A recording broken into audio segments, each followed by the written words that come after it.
بسم اللہ الرحمن الرحیم۔ آج ہم آپ کے سامنے عزیز احمد کا ایک بہترین ناولٹ لے کے آئے ہیں جس کا عنوان ہے جب آنکھیں آہن پوش ہوں۔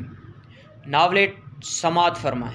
ویران مینار کی سیڑھیوں پر شکست خوردہ تاجدار کو انجام کا انتظار تھا۔ قزل کم اور قراقرم کی شطرنج پر ایک ایک کر کے سب مہرے پڑ چکے تھے۔ شبہ مات پر شبہ مات، بامیان کے اسب اور کابل کے پیادے سب نثار ہو چکے تھے۔ کرشی میں امیر موسیٰ کا رخ کب کا کام آ چکا تھا۔ توران کے اشتر اور منگول فرزیں، اور اب شاہ اکیلا تھا۔ زچ ہو چکا تھا، مگر جنگ کی شطرنج کھیل کی شطرنج سے الگ تھی۔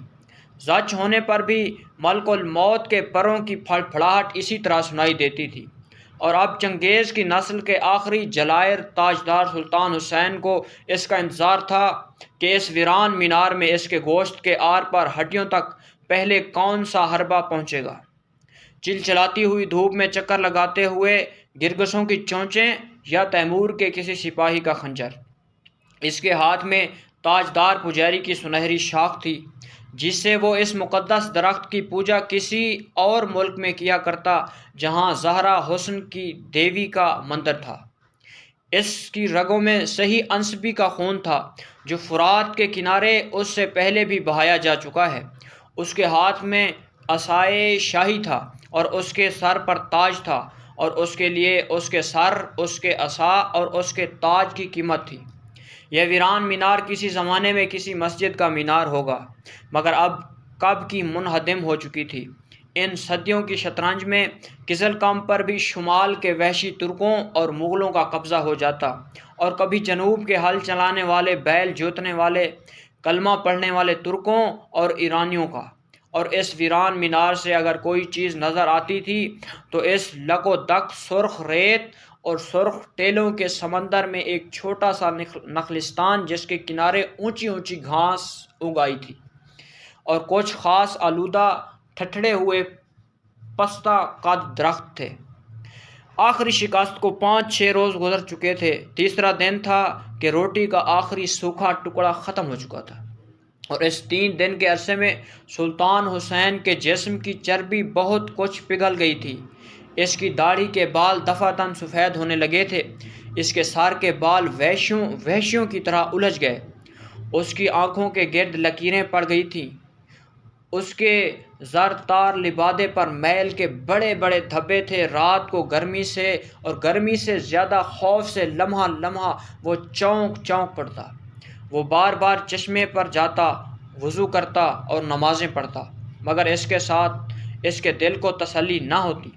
اس سے پہلے بھی اس نے مصیبتیں جھیلی تھیں، کبھی دیبار حریر کے بستر پر حسین حوروں کے ساتھ، اور کبھی حسین تر دلشاد ساتھ راتیں گزاری تھی، اور کبھی تپتے ہوئے پتھروں پر سر رکھ کر گرم ریت کے بستر پر۔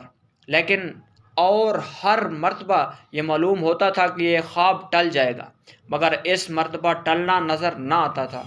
اسے خدائے ذوالجلال سے نرم نرم سا شکوہ تھا جس نے یہ تاروں بھری رات بنائی تھی، اور ریت کے ان چمکدار ذروں کے درمیان نگینے کی طرح اس نخلستان کو جڑا تھا کہ اس کی قسمت کیوں کھوٹی نکلی جبکہ اس کا خون کھرا تھا۔ اب اپنے ساتھ اپنی قسمت کی غداری کا احساس تیمور کی غداری اور نمک حرامی کے ساتھ احساس سے کہیں زیادہ سخت تھا۔ اس کی کنک پٹیوں کی رگیں چربی کی تہوں کے اندر دھڑک دھڑک کر فریاد کر رہی تھیں، اور اس فریاد میں بھی ایک شاہانہ جاہ و جلال تھا۔ اس شکست میں ایک جارحانہ ملامت کا انداز تھا، اور اس ملامت کا نشانہ تمام کون و مکان تھے۔ یہ دشت و در، یہ پہاڑ، یہ وادیاں اور ان کے پرے بدخشاں کے لال، اور ختن کے غزال اور خیبر کے جنگجو سب اس سے منہ موڑ چکے تھے، سب غداری کر چکے تھے۔ آسمان پل صراط کی طرح سمٹ کر ایک تلوار کی دھار بن چکا تھا، اور سمٹ کر چمکتے ہوئے تاروں کو اوپر کی ظلمت کے حوالے کر کے اس کے قدموں کے نیچے آ چکا تھا کہ اس کے 2 ٹکڑے کر کے اسے نیچے کار جہنم کی بے پناہ گہرائیوں میں گرا دے۔ اور ابھی سلطان حسین کے دل میں تاسف نہ تھا، افسوس تھا اور حسرت تھی۔ صرف وہ مظلوم تھا، اور ہر شخص، ہر شے، تقدیر، تدبیر، ہر شے ظالم تھی۔ اسے یاد نہ رہا تھا کہ اس نے بھی شب خون مارے ہیں، کیونکہ ایسی باتیں اس آخری وقت کے خشوع و خضوع میں یاد نہیں آتی۔ نہیں، اب ساری کائنات ظالم تھی اور صرف وہی مظلوم تھا۔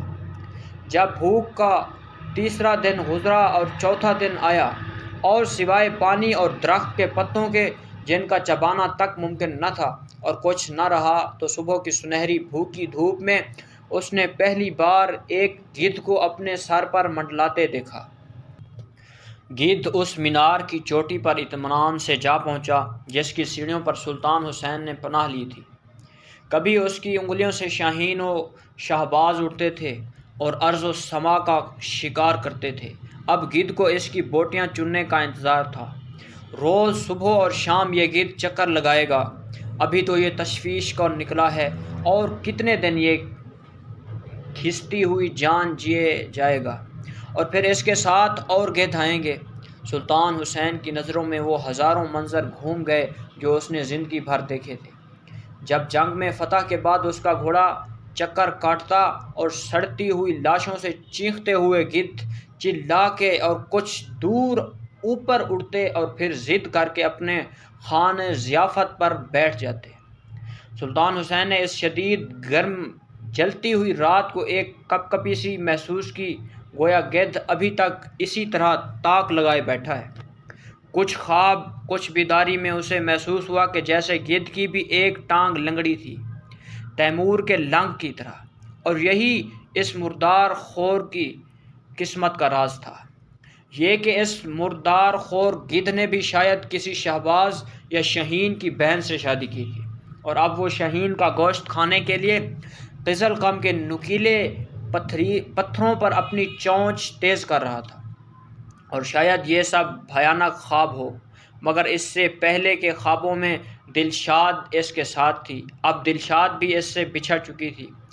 اس کا حرم، اس کی کنیزیں، اس کے سوار سب رفتار ہو چکے تھے، اس کے جان نثار جلائر، اس کے وفادار محمود اور مہمند، اس کے کالے گیسوں اور تیز پنجوں والے ترکمان سب پہاڑوں، گھاٹیوں، دریاؤں میں منتشر ہو چکے تھے۔ کوہ و دشت اور دریا پر غاصب کا قبضہ تھا، اور اب جب کہ سب کچھ چھن چکا تھا، سلطان حسین کو قدر ہوئی کہ سب سے زیادہ عزیز چیز اب بھی اس کی اپنی تھی اور اس کے قبضے میں تھی، یہ اس کی اپنی جان تھی، اور زندہ تھا، اور وہ زندہ تھا، اور یہ خود ایک بہت بڑی امید تھی کہ یہ اس کی سانس چلتی ہے، اور ہر سانس پر شکر واجب ہے، یہ کہ جب تک سانس ہے زندگی ہے، حال بھی ہے اور مستقبل بھی ہے۔